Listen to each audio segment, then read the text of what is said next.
Editing Amy here. Before the video starts, I'm only adding the copyright disclaimer you're about to see because I used footage from the sneak peek of Georgie and Mandy's first marriage when referencing something, and I'm making sure that CBS doesn't copyright block this video, doesn't claim it at all. I'm making sure they don't say anything. I'm just making sure nothing gets claimed or blocked. So, yeah. Copyright disclaimer. Under Section 107 of the Copyright Act 1976, allowance is made for fair use for purpose such as criticism, comment, news reporting, teaching, scholarship and research. Fair use is a use permitted by copyright statutes that might otherwise be infringing. Non-profit, educational or personal use tips the balance in favor of fair use. I first mentioned HR Pufnstuf in my Banana Splits video 4 months ago, and ever since then I said I would make a video about HR Pufnstuf. Well, finally it's here. Let's get one thing out of the way though. This is only part 1 to my HR Pufnstuf videos. Part 2 will be about the movie, and part 3 will be about their lawsuit against McDonald's, which they obviously won. But we'll get into all of those in the next 2 videos. For now, though, we're just mainly talking about the show and the claims of drug references and all that other stuff. So join me as we talk about HR Pufnstuf. HR Pufnstuf is an American children's television series created by Sid and Marty Krofft. It was the first independent live-action, life-size puppet program following on from their work with Hanna-Barbera's The Banana Splits. The 17 episodes were originally broadcast to Saturday from September 6, 1969 to December 27, 1969. The broadcast was successful enough that NBC kept it on for the schedule as reruns until September 4, 1971. The show was shot at Paramount Studios, and its opening was shot at the Big Bear Lake in California. Reruns of the show returned on ABC Saturday morning from September 2nd, 1972 to September 8th, 1973, and on Sunday mornings in some markets from September 16, 1973 to September 8th, 1974. It was syndicated by itself from September 1974 to June of 1978 in a package with 6 other Krofft series under the banner Krofft Superstars from 1978 to 1985.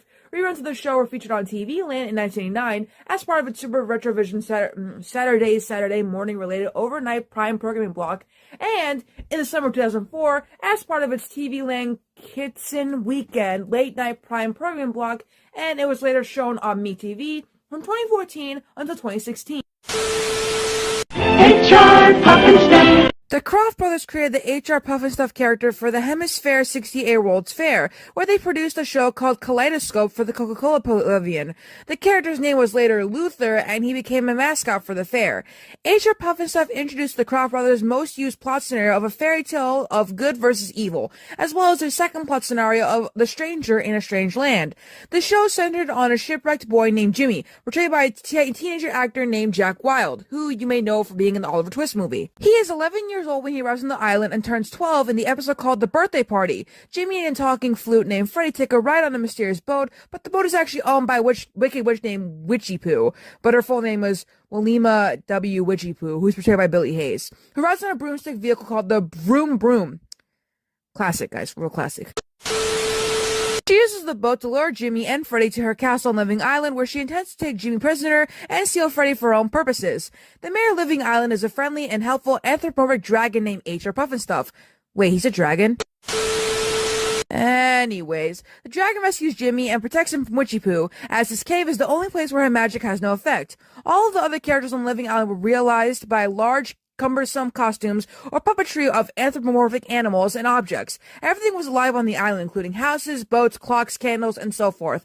Virtually any part of the Living Island sets could become a character, usually voiced in a parody of a famous film star like Mae West, Edward G. Robinson, or John Wayne. Push your bed when things get rough. After creating costumes for their characters in the live-action portion of the Banana Split show, Sid and Marty Krofft were asked to develop their own Saturday morning children's series for NBC. The plot was recycled from Kaleidoscope, a live puppet show the Krofft staged for the World Fair for Hemis 68, like I mentioned before, the Coca-Cola Pavilion.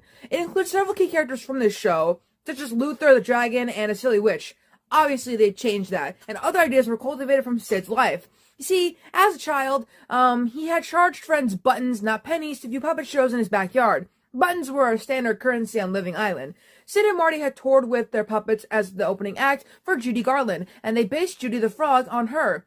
ludicrous lion bears more than a passing resemblance to Irving, the eponymous lion in a pilot they had made in 1957 called Here's Irving. Sid's friend Lionel Bart asked him to view a rough cut of the movie adaptation for Oliver, though Jack Weldon did. Sid took a notice of the young actor and immediately decided that he was the kid whom he wanted to play the lead in his television series. Only 2 actresses auditioned to play Witchy Poo. The first was then unknown Penny Marshall. Stage veteran Billy Hayes came in next, and, well, she was given the spot after she set into a maniacal cackle and hopped on the desk. For Marty, though, things were a particular headache for him.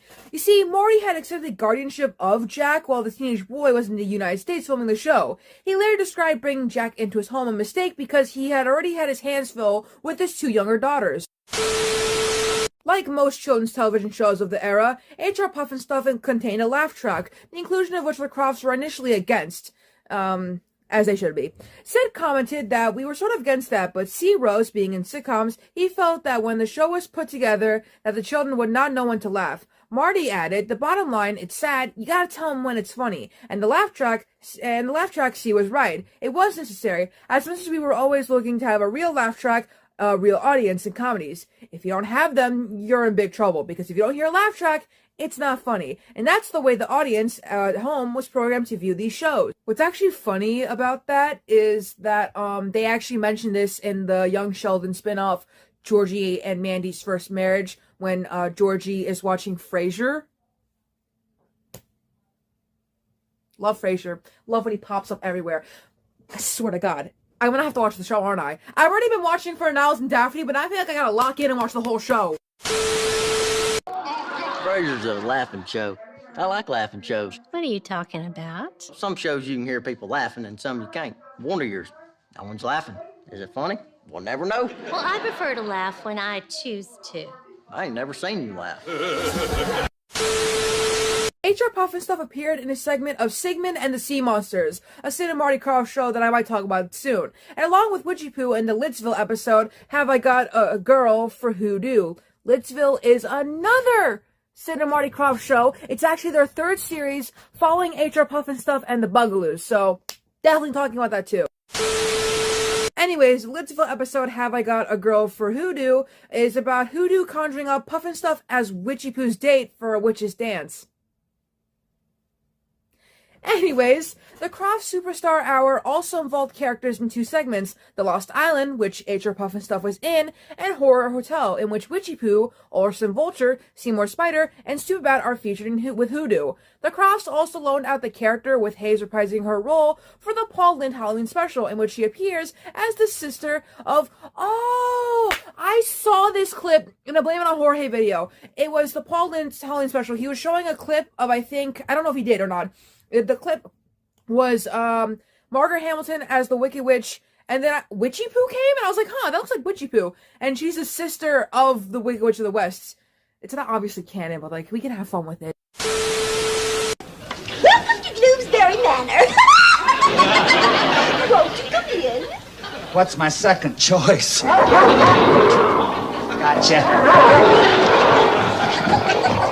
Oh, my dear.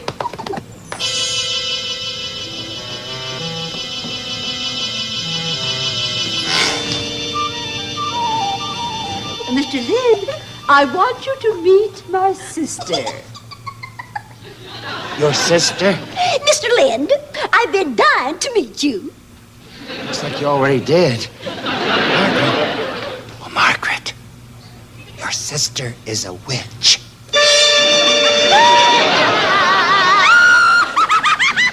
I'm getting out of here. HR Pufnstuf. A number of stage show tours were run in the United States starring the characters from the show. The most prominent one was HR Pufnstuf and the Brady Bunch Kids, the Brady Kids, live at the Hollywood Bowl. I don't know who the Brady Kids are. I assume they're the Brady Bunch. I really should be Googling this stuff before I speak. Give me a second. I tried Googling Brady Kids, and all I got was the cartoon. That will get mentioned in my Brady Bunch video. I know you guys are probably thinking, I'm avoiding it. I'm not. I'm really not. There's the episode where they meet Superman. I'm gonna say mine. Anyways, H.R. Pufnstuf and the Brady Bunch Kids Live at the Hollywood Bowl was performed and recorded in 1973, and the performance was released on VHS in 1997. In 1970, H.R. Pufnstuf was actually featured in a float at the Rose Parade in Pasadena, featuring cast from the show. An elaborate H.R. Pufnstuf puppet show was featured at the Sid and Marty Krofft Puppet Theater at Six Flags over mid-Missouri in 1971. H.R. Pufnstuf and his pals Kling and Clang also made life-size appearances at the park. I think it's pretty cool. A section of the 1971 Six Flags over mid-Missouri map shows the location of the theater near entrance to the park's Skyway ride. Obviously, it's been years, it's not there anymore, but it's a nice thought to think about that Six Flags used to be cool. Finally, I can return to King Dakar. Can't do a little 'cause you can't do enough. The Krofft brothers have responded in several interviews to popular beliefs that the subtle recreational drug references exist in the show. An example being, the title character's name Pufnstuf has been interpreted as a reference to smoking hand-rolled HR stuff, puffin stuff. Marty Krofft has said that the initials HR actually stand for Royal Highness backwards, so, well, I actually didn't know that, so there you go. The show's theme song lyric, "He can't do a little 'cause he can't do enough," has been read as referring to the addictive nature of drugs. Pufnstuf has quotes like, "Whoa, dude," and other hippie slang words. Lenny Weirbibb, the show's head writer and voice of Pufnstuf, has said, "I think fans gave it a kind of mysterious code-like meaning, like, was Pufnstuf puffing stuff like grass? Was it psychedelic? Was it drug-oriented? Not to us, it wasn't." In a 2000 interview, Marty Krofft answered the question by saying, "The Krofft look has a lot of color, but there were no drug connotations in the show." He addressed the topic at length in an interview with the St. Louis Post-Dispatch in 2004. In response to the question, "Okay, let's get this right out of the open. It's H.R. Pufnstuf, just one big giant drug reference." We've heard that for 35 years. We did not intentionally do anything related to drugs in the story. People thought we were on drugs. You can't do good television while on drugs. People never believe you when you say that, but you can't. The shows were very bright and spacey looking. They may have lent themselves to that culture at the time, but we didn't ascribe that meaning to them. And I can't speak to what adults were doing when they were watching the shows. We just set out to make a quality children's program. Authors of books on the show and its contemporaries, however, have not always accepted the Kroffts' alternate explanations for apparent references to drugs. David Martindale, author of Pufnstuf and Other Stuff, maintains that the Kroffts' desire to attract an audience who are not parents of impressionable children pushes them to downward play the double entendres. But to deny it, the shows lost some of their mystique. The Kroffts preferred to remain playfully vague. Martindale said in another interview that he fully believes Marty Krofft's insistence that he did not use drugs, especially given that Marty's focus was that of a businessman, but Martindale describes Dick Krofft as a big kid and a hippie, saying his comment when I told him we were going to do this book was, and I quote, "Oh, far out." He says these shows didn't come from smoking just a little pot, and you could say, oh yeah, it comes from smoking a lot of pot, but I think he was very deliberately doing double meaning so the show could amuse people on different levels. Kevin Burke, co-author of Saturday Morning Fever, Growing Up with Cartoon Culture, argues that the consistency of thought and the rumors of drug references has a basis, although his co-author and brother Timothy Burke, a history professor at Swarthmore College, insists human beings are capable of achieving hallucinatory heights without chemical assistance. Contradicting his own position, Marty Krofft has neither admitted nor hinted in occasional interviews that the references were made knowingly. In one case, a writer reported that when pressed to the connotation of lids in the title Lidsville, "Well, maybe we just had a good sense of humor," Krofft said, laughing. His comments to another interviewer were more direct. In a Times Union profile whose author observed, "Watching the shows today, it's hard to imagine a show with more wink and nod allusions to pop culture, short of something featuring characters named Spliffy and Bongo." Krofft conceded that the show's title had been an intentional marijuana reference, as had Lidsville, but this was just a prank to see if they could get them past Clue's embassy executives. Once upon a summertime, just a dream from yesterday. Before I end this video off with the parodies and tributes, I'd like to mention two things. Number one, to remind you all that this is part one, as the Wikipedia page mentions the McDonald's lawsuit and the movie. I'm not doing that in this video. I would like to do it in a different video. So, of course, McDonald's movie two separate videos. Todd Kaufman, the animator and director of Total Drama, wanted to do a animated reboot of HR Pufnstuf in 2005. He even made an animated opening sequence and a theme song that was covered in Before My Finger 11, but the option right cost led the project to be disbanded. Todd Kaufman, however, was later inquired to do the cover for the DVD release, Sid and Marty Krofft's Morning Hits. There's pictures of this, but I'm 100% sure that this is lost media. I wanted to do a video about this, but I couldn't find enough information about it, which is why I'm mentioning in this video. So with all that out of the way, let's get into all the parodies and tributes about HR Pufnstuf. Starting off with the 8th episode of the first season of Chips. It's a cop show. It was an American crime drama television series that follows the lives of two motorcycle officers of the CHP, the California Highway Patrol, hence why it's called Chips, because yeah. I don't know if I want to do a video about this. I'm getting distracted. But anyway, like I said before, HR Pufnstuf appears in the 8th episode titled Green Thumb Burglars, with his voice reprised by Lenny Weinrib. He's pulled over by Ponch and John on one of the Los Angeles' numerous freeways. Though he was referenced to by name, while John maintained a sense of decorum about the actor inside the Pufnstuf suit, he let the good Mayor Pufnstuf off with a warning. Ponch later declared himself a big overgrown kid in reference to the kids show. One of the most notable parodies of HR Pufnstuf was the altered state of Drugachusetts, a segment on the HBO comedy series Mr. Show with Bob and Dave, a show hosted and created by Bob Odenkirk and Dave Cross. Yeah, Dave Cross is the guy who stole the chipmunks. That's right, it's him. Oh my god. Oh my god. You bitch. You trollop. You harlot. You shiny tart. You masquerading dance hall floozy. You knew I was going to wear this outfit. I know this looks bad. I promise it'll get better. Stay right there. The sketch consists of a failed television pilot for a kids show introduced by Sam and Criminy Kraft, portrayed by Bob and David. The show itself is similar to HR Pufnstuf, with drug references made humorously overt. Instead of a talking flute, the boy carries a talking bong, and all the residents of Drugachusetts take or are living incarnations of various drugs. Nike actually made a skateboarding shoe for their SB Dunk line named after the show, with the colors of the shoe resembling those of Pufnstuf. Pufnstuf actually appeared in the 5th episode of Season 3 of My Name is Earl, titled Creative Writing, in a fantasy sequence based on a story written by Randy, played by Ethan Slurpee, or Suppley. I don't know why I call him Slurpee. I'm sorry, Ethan. Anyways, in the story that Randy writes, HR Pufnstuf is sidekick to Randy's secret agent character. That's it, that's literally it. Editing Amy here, cutting in to say that there is a part of the parodies and tributes section that mentions HR Pufnstuf, Clang Clang, and Freddy the Flute appearing in a crossover episode of Mutton Stuff, a show that I have decided to cover because it's a Sid and Marty Krofft show, and I just gotta talk about it. In 2017, Professor of Religion Jeffrey Kripal wrote in his book Secret Body of the show's impact on his young life. Disturbing, he recalled. Who wrote this stuff? And puffing on what's...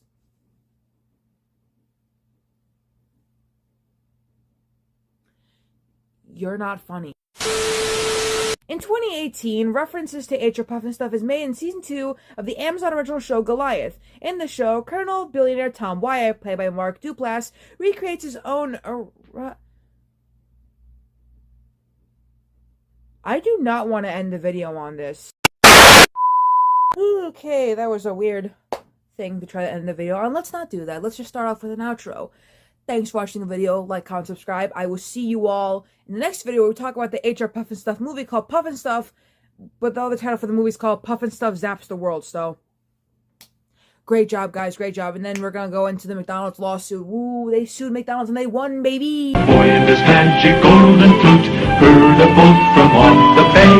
Come and play with me, Jimmy, come and play with me, And I will take you on a trip far across the sea.